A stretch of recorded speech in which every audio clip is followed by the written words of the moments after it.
Kala semono kahanan ing sakiwa tengen isih peteng rungkut alias singuk. Ora kaya saiki sing pating gebyar padang jinglang, ngendi-endi wis kesrambah listrik klebu ing sendang utawa kedung-kedung sing kaanggep angker. Salah sijining kedung mau yaiku Kedung Pring, prenae pojok lor kulon ing desa. Ujaring kondo, kedung iku gawat kliwat-liwat, kuranging pangati-ati bisa mbilaheni. Ora kaya padatan, awan kuwi Pak Parlan sing pegaweane bengkil tansah merengut jegadul. Esuk-esuk njebluk sawise lawang mengo jebul bisa ora ana siji-sijia kang butuhake tenagane. Paling-paling wong nyilih pompa. Sial, ngono batine. Lumrah wae yen Pak Parlan nesu mangkono. Nadyan awak penak nganggur ora tandang gawe, nanging apa weteng uga gelem meneng. Kamangka anake papat isih sumegah kabeh. Durung sumbangan kang tingkrempyeng kaya laron metu saka rong. Durung maneh kanggo nambahake mbokne sing mungkari siji til sing tansah loro-loronen. Kuwi kabeh ndadekake sirahe Pak Parlan celeng-celengan mumet.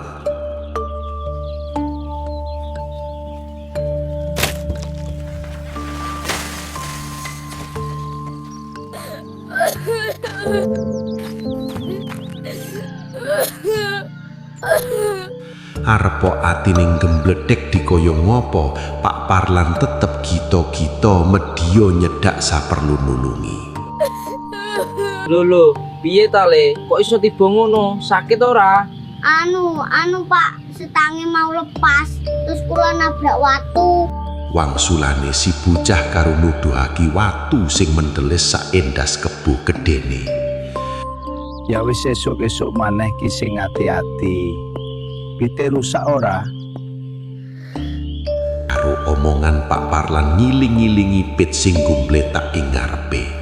Porok tugel, rem pedhot, lampu pecah lan buh apa maneh. Ing batin Pak Parlan gumun, mung tiba ngono wae lah kok rusake pirang-pirang lan banget nemene. Ngene ya Le, leren dhisik nang omahku. Pitmu tak dandanane dhisik, mengko yen wis rampung lagi kowe mulih. Ora mantuk-mantuk ngiyani, nanging malah bengungung nangis. Wis to perkara opah rasa digagas, hidup-hidup tetulung wong kowe bocah cilik. Boten niku kok Ning, nek kula boten kuwangsul mangke didukani Ibu.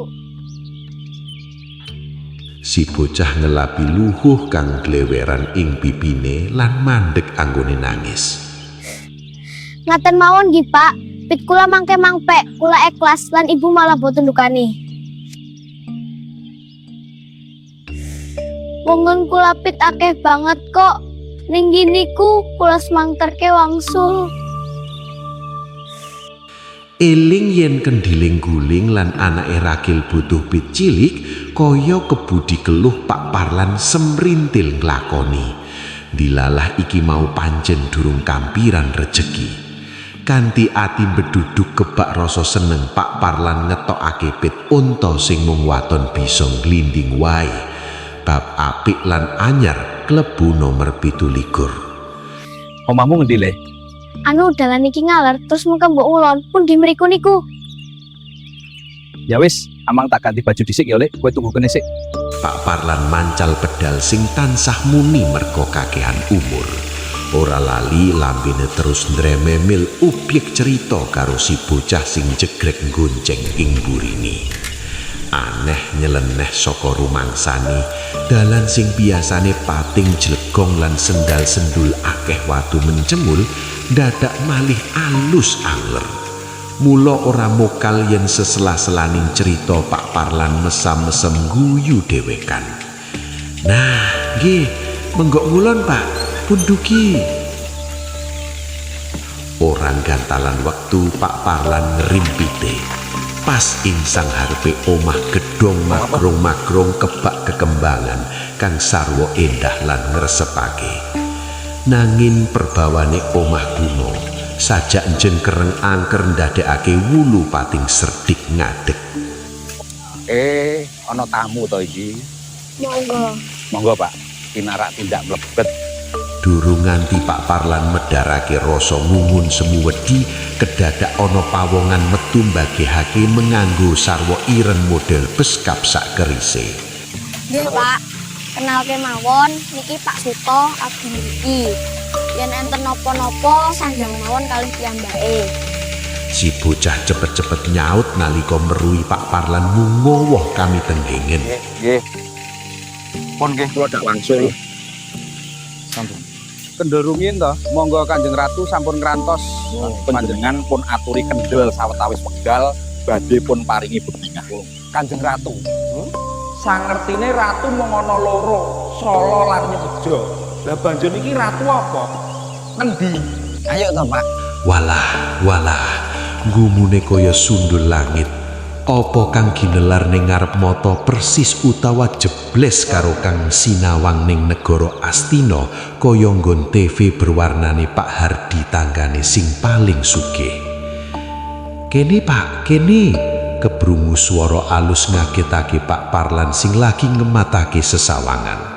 Panyawange enggal wae disawatake penering swara. Ana kenya ayu kang penganggone kaya ratu.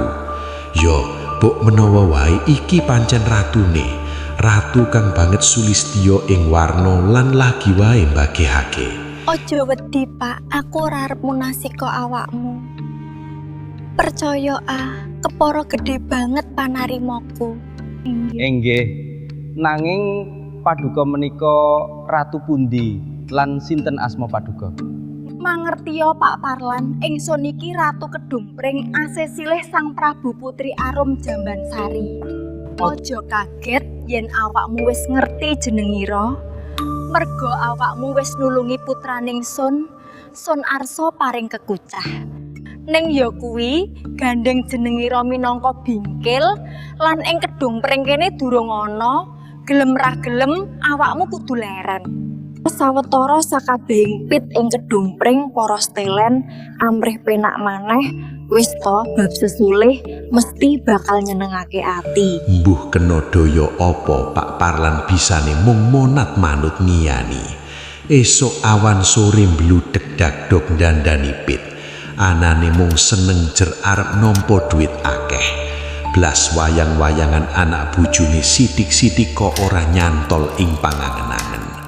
Dirubung sesawangan sarwa mencutake lan mendat mentuling kasur bisa nglalekake sakabehane. Nuju sawijining dina nalika Pak Parlan sengkut ngayahi jejibahan, kedayuhan pawongan kang uga mengku karep ndandakake pit. Cat kelingan, cat ora, saka pangrasane wong mau kok Pak Warno, tanggrane sing wis mati 3 taun kepungkur. Yo mati kejegur gedung.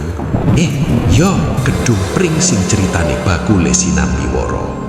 Kabeh mau diampet sakjroning dada. Bareng sing didandakake wis bali, sitik mbak sitik daya pangelinge Pak Parlan pulih. Praine bojone kang bunder ngleger lan anake kang gemrayah sliwar-sliwir cumitak cumantel ing pamikir. Sanalika awak dadi anyep, wedi mumbul tekan pucuk rambut. Biar Malik grembyang sanalika kang disawang Pak Parlan pranyata dheweke turu ngatang-atang ing pinggir kedung rinubung wong sapirang-pirang. Wong-wong mau katon mesem bungah, trenyuh wor dadi siji. Sabanjure Pak Parlan ditangehake terus ditanggap kon cerita apa kang mentas dilakoni. Pak Parlan mantuk nuli ngecibris siji wae ora ana sing kliwatan. Wong-wong mau uga ngandhakake yen wis semingunan goleki Pak Parlan, banget anggone judeg awit pit ditemokake nanging tanpa wonge. Saben dina kedung dicekuri nanging tansah cabar. Ngerti-ngerti lah kok mencungul dewe kumambang sanduwuring banyu. Nanging sakjroning kantongan klambine sing wis suwek ana druwang amplopan. Amplop dijupuk, dibuka, isine diwaca bebarengan. Pak Parlan eman jeneng sira ora betah ing Kedung Pring. Nanging ya ora apa-apa. Matur nuwun wis gelem kaminta Sraya dandani pit kang ora sithik cacahe. Yen awakmu pengin urip mulya, jupuk wae banyuning gedung, banjur simpenen ing sentong. Tenan buktekno. Ratu Kedung Pring. Gopo njaluk pitulungane setan. Ketoke penak nanging jlomprongake. Ora gantalan wektu, regedeg Pak Parlan geret tangane Parno supaya enggal nyekel bet mulih ketemu anak bojo. Percaya apa ora, sumangga para maos, dak aturi mundhut priksa marang Pak Parlan.